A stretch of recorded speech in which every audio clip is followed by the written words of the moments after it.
भारत का इतिहास 3 भागों में बटा हुआ है। प्राचीन इतिहास, मध्यकालीन इतिहास और आधुनिक इतिहास। प्राचीन इतिहास आप पढ़ोगे, उसमें शांति तो थी, मगर सत्ता के प्रति युद्ध होते थे। तरफ का राजा सेना बनाकर दूसरे राजा पर आक्रमण कर देता था कि सिर्फ सत्ता के लिए।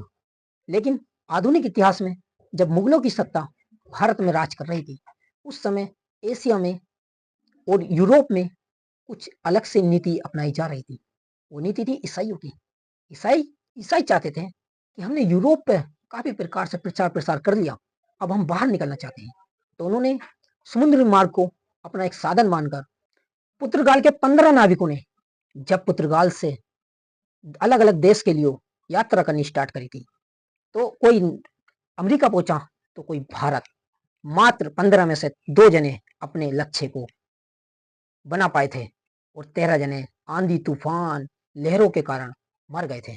10 महीने लग गए थे समुद्री मार्ग में, समुद्र के अंदर तूफान बड़े बड़े लहरों से सामना करा था वास्को डी गामा ने, तब जाकर भारत के कालीकट बंदरगाह पर पहुंचा था। अच्छा, समुद्री मार्ग क्यों चुना इन्होंने? क्या स्थल मार्ग से भारत तक नहीं आ सकते थे? एशिया में नहीं जा सकते थे? हुआ क्या, खाड़ी देशों में मुस्लिम इलाका बहुल्य क्षेत्र प्रभावित हो चुका था। उनकी पहले से ईसाइयों से लड़ाई हो रही थी, यहूदियों से लड़ाई हो रही थी, आपस में बटे पड़े थे शिया सुन्नी। उन्होंने इनका आना जाना बिल्कुल पूर्ण रूप से बंद कर रखा था। तब इन्होंने 11,000 किलोमीटर समुद्र मार्ग रास्ता चुना, जो पुर्तगाल से स्टार्ट होता है और दक्षिण अमेरिका हो तो एक भारत के कालीकट पर आए, जिसका नाम था वास्को डी गामा।